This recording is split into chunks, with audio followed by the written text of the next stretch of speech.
Welcome to Fluent Phonics. Today, we will learn how to pronounce the word then.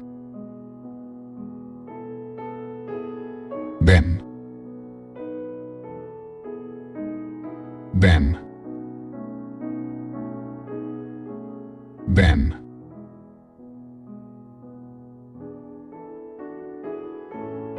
Here's an example of how one might use it in a sentence.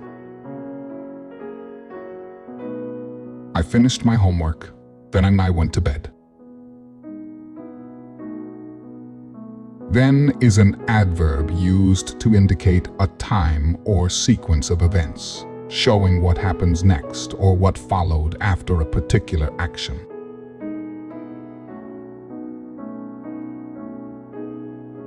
Thank you for your time. If you enjoyed this, please like and subscribe for further content.